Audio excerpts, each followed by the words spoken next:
More than 1 million Earths can fit in our sun.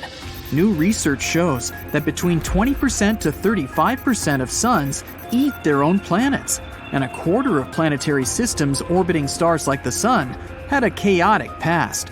The very thing that gives life can also take it away. All the planets in our solar system revolve around the sun, and they all do it in a somewhat consistent way. It's most likely that they stayed that way ever since they first came into the picture, but not all of them. This chaotic existence means that a solar system had a lot of planets in the litter until the host sun decided to melt them away. Our solar system is panned out perfectly so that no planet's gravity interferes with each other. The gravitational force on Jupiter is a lot tougher than Earth's, which means that if Earth gets close to Jupiter, we'd be another moon for Jupiter. The planet is so big that if Earth were the size of a grape, Jupiter would be the size of a basketball compared to it. Even with the best technology in the world, it's difficult to tell if stars do, in fact, eat their planets. The best way to study this is to observe binary systems. That's just a sciencey way of saying a system with two stars orbiting each other. Usually, the two stars were formed around the same time from the same gases and the same conditions. It means they should contain the same elements, more or less. When you open your eyes in the morning, the sunlight that's been traveling for millions of miles greets you. The closer we get to it, the hotter it is. But the rays traveling from the sun also contain certain chemicals that make it unique. The chemicals that are associated with the sun are light materials like oxygen, carbon, hydrogen, and helium. You can find some other stuff in it too, but these are the main ones. By studying these elements, you can learn the history of a solar system with enough detail to determine if it was chaotic or smooth. Scientists studied 107 binary systems composed of suns like ours by analyzing the light. Since each system contains two suns, they compared and contrasted them to see the differences. They observed the stars with a thin outer layer, having different elements than their companion. All suns contain light elements, but there are some that have rocky elements, like iron, silicon, and titanium near the sun. These elements are associated with rough terrains that you'd find on the surface, but they're out there floating in the middle of space. The thinnest outer layer is especially rich in iron compared to the other layers. Many stars are twins at birth. Even most of the Milky Way stars have a buddy in a binary system. It means our sun is pretty unique for not having a partner. But there are some theories out there that suggest that the sun may have lost its twin in the past. It's around 184 light-years away and is called HD 186302. This might be our lucky star. A stellar nursery is where thousands of stars are born. They're made up of gas and dust that gradually collapse under their own weight. Our sun may have started in such a way 4.6 billion years ago. And when they're mature enough, they go out into the open, usually with their travel buddy. Actually, scientists claim that up to 85% of all stars could be in binary pairs or have more buddies, but over 50% are dual pairs. The only problem is that we can't really see it, since it strayed from its original orbit an eternity ago. But traces of it can be found in the Oort cloud. That's the vast cluster of space consisting of comets, space rocks, and ice in the outer edges of our sun's reach. They float around quite a lot, since they're far off the sun's gravity and can easily be knocked out of their orbit into open space. Flying through such a space is no different than flying through any random void of space.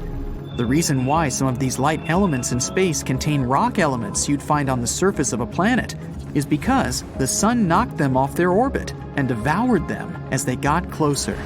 It also happens when a star becomes too big in its place and starts eating everything around it. According to scientists, if a star eats a planet, it can make it go chaotic and spin so quickly that it eventually rips apart.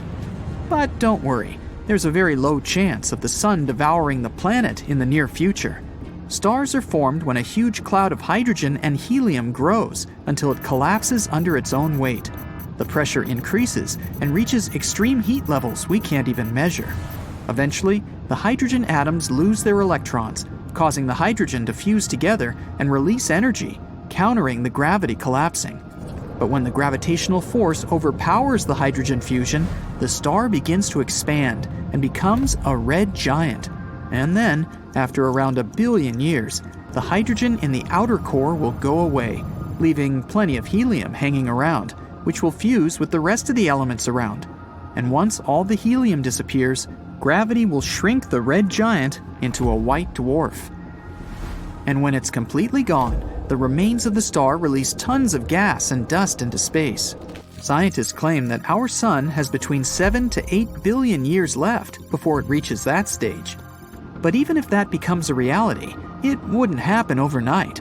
Something like this takes millions of years to take place.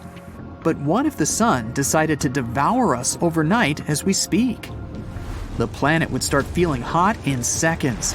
Every slight degree change can lead to some catastrophic events. Ice caps can melt in a matter of seconds and flood the coastal lands. Even little islands in remote areas of the world will be submerged. And as it gets hotter, every snow-capped area will melt instantly and turn into desert-like climates. Some places will burn, and your everyday objects will melt on the spot. The Earth's interior will also get hotter, allowing volcanic eruptions to happen across the world. Antarctica will melt from the heat, as well as the volcanoes erupting inside. And just in a matter of minutes, the whole planet will turn into fire and ash before it explodes into tiny bits floating in space, reaching areas we've never even heard of.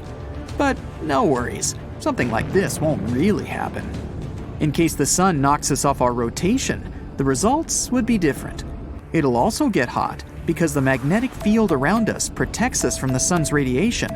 And once we get knocked out of place, the magnetic field gets tarnished, and the extreme heat from the sun will boil us. The gravitational force will be unstable, so the physics of our everyday life will be chaotic. We'll have to wait 5 billion years from now when the sun turns into a red giant.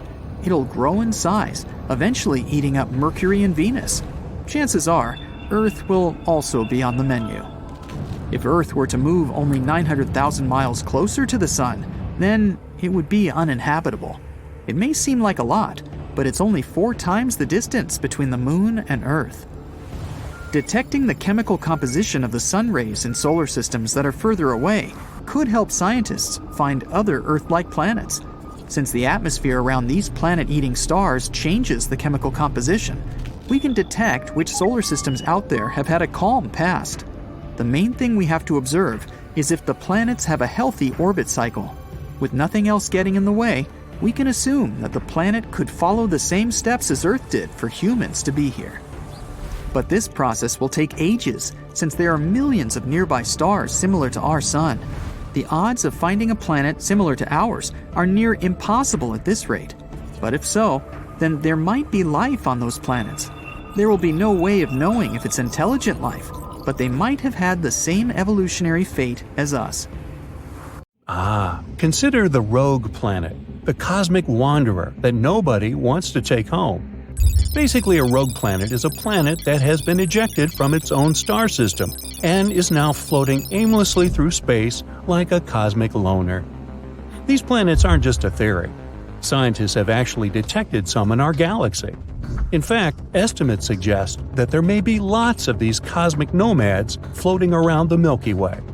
And they aren't just small rocky worlds like Earth. Some of them are actually massive gas giants, many times larger than Jupiter. These behemoths could potentially have their own moons, and even their own mini-systems orbiting around them. For example, one of the most famous rogue planets we know of has a complicated name. Here, you read it for yourself. It's located about 80 light-years away from Earth, and it was discovered in 2013. This rogue planet is estimated to be around 6 times the mass of Jupiter, and is believed to be around 12 million years old. And yes, just because these cosmic loners don't have a star, it doesn't mean they're super cold. They can still generate heat and light from their own internal processes. Some may even have magnetic fields and auroras, just like Earth. In other words, rogue planets could potentially be habitable if they have the right conditions. So, what would life on such a planet look like? And could we potentially live in such a world? Well, living on a rogue planet can be a lonely existence.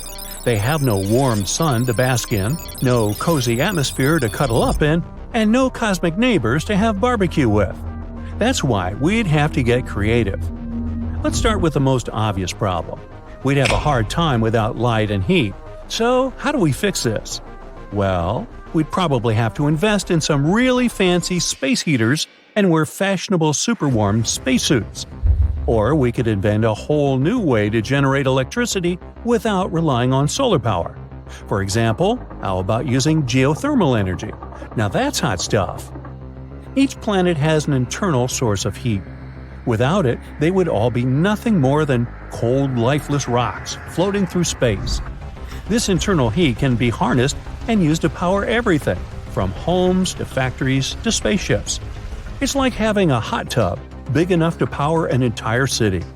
And that city, most likely, will be located underground, closer to the heat source. And as for light, well, we'd probably have to build some really bright flashlights. Or maybe even learn to genetically engineer some bioluminescent organisms to light up our homes. Just imagine, space is overgrown with neon mushrooms and plants. By the way, speaking of plants, plant life would be pretty hard to come by without a star. So, what would we eat? Well, we could use the same geothermal vents that we talked about, or some chemical reactions to sustain ourselves. And hey, maybe we'd develop a taste for sulfur-rich foods, or we'd start fermenting our own drinks from the bubbling volcanic mud. Yum! But besides food, we'd have a more important problem. Living on a rogue planet would be breathtaking, literally. We'd have no air. You see, not all rogue planets have good, stable atmospheres. It all depends on their size, composition, and other things. But even if our new home does have an atmosphere, it may be incredibly thin and unstable. We'd have no pretty blue skies or dramatic sunsets to admire. Instead, we'd be staring out into the infinite void of space, where the stars would be brighter than ever before. And forget about weather patterns. Without an atmosphere to create them, we'd have no rain, no snow, and no thunderstorms. And that's just some minor problems. What's worse, the temperature on the planet would be wildly fluctuating, swinging from unbearable heat to unbearable cold. It would be like living in an oven that's always being turned on and off. And finally, we'd be exposed to all kinds of space debris and cosmic radiation. So, if you don't want to get crispy, you might want to invest in some serious SPF. So, how do we fix it? Well, we'd have to find a way to generate our own oxygen and probably create something like a space-age biosphere. For example, we could grow some plants that could produce oxygen, or we'd learn to filter the air like a high-tech air purifier. Finally, we have the last most important problem, finding water. And here's where the underwater oceans come to our aid. Now we're really diving deep into the possibilities. Nyuk nyuk. But seriously, scientists suggest that some of these planets may indeed have underwater oceans. It would be like living on a giant water balloon that's been buried underground, with the ground beneath your feet made of ice and rock. In other words, we could just tap into these underground oceans. They could provide us with a source of water for drinking, farming, and manufacturing. Maybe even with some other resources and materials we've never seen before. And by the way, who knows what kind of strange creatures might be lurking in those underground seas? But don't worry. Even if we don't have any underground oasis, there are also other options. We could get some water from comets, ice mining, and even from the atmosphere, the one we just created before. Finally, we need to find and mine some resources to build our homes and other stuff. And a rogue planet might not have the same kinds of resources as a planet that orbits a star. It's like trying to find some treasures in a desert, not exactly a sure thing.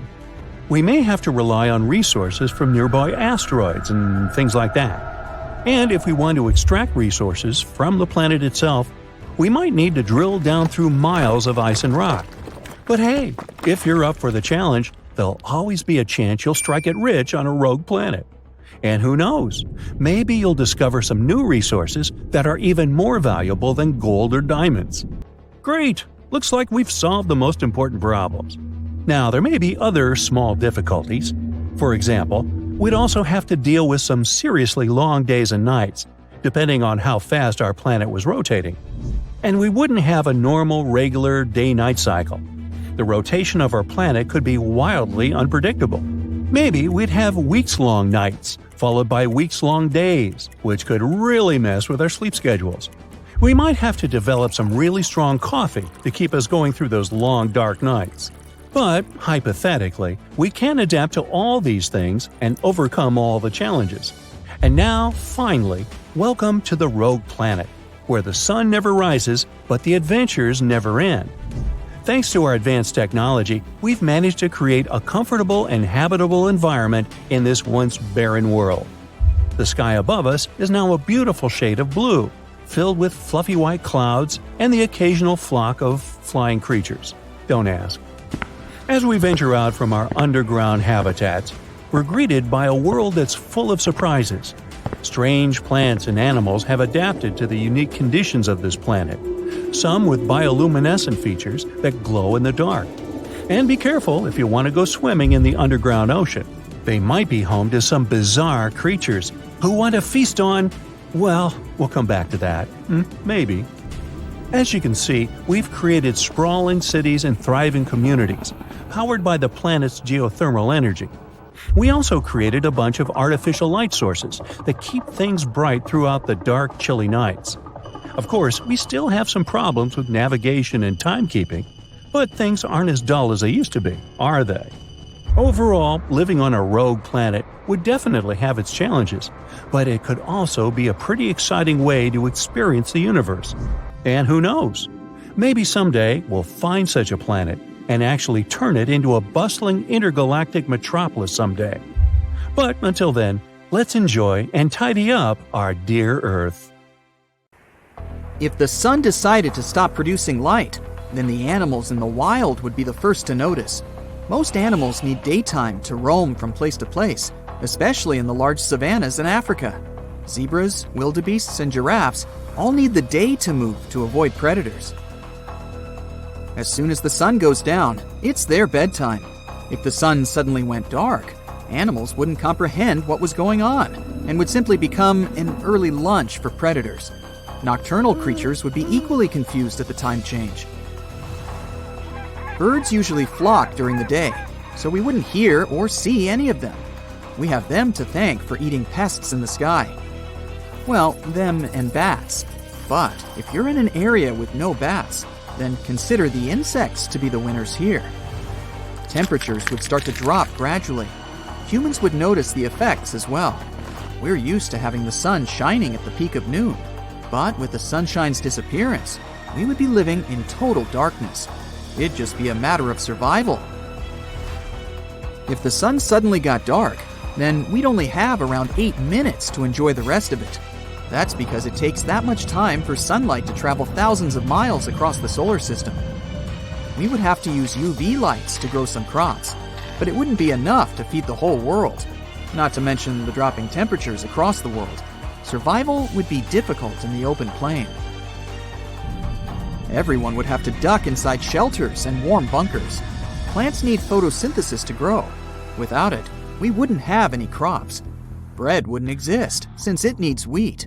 Even the algae in the oceans need photosynthesis to survive, which is the highest source of oxygen rather than forests. This means oxygen levels would start to deplete. Large bodies of water like lakes, oceans, and seas would also start to lack oxygen to sustain marine life. One of our main sources of vitamin D is the sun. There are other ways of getting it, but the sun is the best and most convenient way. Without crops or vegetation, all the herbivores would have to rummage for the last green grass on land or a leaf hanging from a tree. They would soon run out of food, which would also be bad news for us humans, since we need animals like cows, horses, and sheep for our livelihoods. This wouldn't happen overnight. Of course, the oceans would remain warm for some time, but eventually, they would get cold and freeze. Earth is still a planet powered by an iron core that produces so much heat. This would not be enough to keep the planet warm. Our next step would be finding the right shelter and keeping warm. If this happened overnight, then chances are there wouldn't be any ready-made bunkers for a scenario like this, unless you're watching this video and decide to build one after. They would have to provide heat 24/7 and be capable of growing crops under UV light. Solar-powered facilities would be a thing of the past. People would have to wear sustainable suits when venturing out into the open.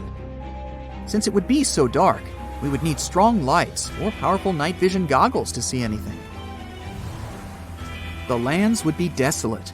Nocturnal creatures that can handle freezing temperatures would take it over. Structures would collapse, since there would be oxygen depletion. Concrete needs oxygen to remain intact. The bunkers themselves would have limited oxygen as well. We would need to uproot many trees and place them under strong UV lights for them to produce oxygen. In turn, it would produce its ecosystem in the large underground bunkers. The oceans on the surface would freeze over eventually. Gathering any natural resources from the ocean floor, like gas or oil, would be impossible. The large object, which used to be a bright and sunny star, would still be floating around. But what would happen if the sun disappeared overnight? Well, pretty much the same thing, except way worse. The sun is the largest celestial object in our solar system, which keeps all of our planets lined up the way they are. They orbit around the sun, minding their own business. Without such a large object keeping them steady, the planets would start to float around randomly. Some might even collide with each other. In other cases, the planets would just float around and fly off into space eventually, until they found a new star to orbit around. Earth might or might not be one of those planets. Our planet would still be dark. We would be flying through space at an unusual speed. The planet wouldn't rotate on itself, and many objects would crash into us. We'd be in the trajectory line of mass comets waiting to strike us down. The threat of the cold wouldn't be a major factor anymore. It would be what's beyond us. This means we'd have to dig our bunkers deeper. We wouldn't have an atmosphere anymore to trap any form of heat or anything. We would be floating for an eternity. But let's go back to that scenario where the sun just decided to go dark. Don't worry, our planet would still be orbiting the sun along with the other planets. The temperatures would keep plummeting until nothing could survive on the surface. It would be total darkness 24/7. Only bacteria and possibly tardigrades could survive on the surface. Tardigrades are microscopic critters that can survive just about anything, including outer space. Eventually, oxygen would be absent from the Earth's surface, and there wouldn't be anything up there anymore, except for them. Since they would be the dominant and possibly the only creatures on the surface, they'd manage to evolve into bigger species and produce many more. Hundreds of thousands of years into the future, humans would have had to evolve to the conditions underground. Our eyes would be much bigger to take up as much light as possible. Our skin would become whiter since there would be no sun underground. Our hearing would also be much more sensitive since the underground would create echoing sounds. We'd still have the intellect we do now, but our bodies would be ready for the surface. The main threat would be the giant tardigrades sluggishly dragging themselves around. Under a microscope, they look kind of cute, but imagine them the size of a polar bear. Still want something like this in your backyard? They can live anywhere, so they'd infiltrate the bunkers now and then. They'd get ferocious and come in different sizes and shapes. At this point, humans would not be the dominant species, since they'd have to hide underground. Some tardigrades from different tribes wouldn't be friendly with each other. Major cities that used to be bustling with people would be home to giant water bears. Tardigrades are known as water bears since they kind of look like little bears, but these beasts with 8 legs would be much bigger than them. Bears and most animals would have been wiped out on the surface. Under the ice, some deep-sea creatures would thrive and have moved closer to the surface. These animals were used to living in darkness away from the sun, but over thousands of years of dominating the waters, they'd have grown to enormous sizes. Some of these creatures would adapt to crawling out of the mainland. Even though the surface would be frozen, they'd still find ways to crack through the ice and make their way. Humans, meanwhile, would create large underground channels and networks, building cities and colonies. We'd dominate the tunnels where our hands and feet would grow to become web-like and large. We'd take over everything underground, and remain the smartest species on Earth. We'd manage to keep old art pieces from the surface and important records to stay as human as possible. We'd keep on surviving no matter what.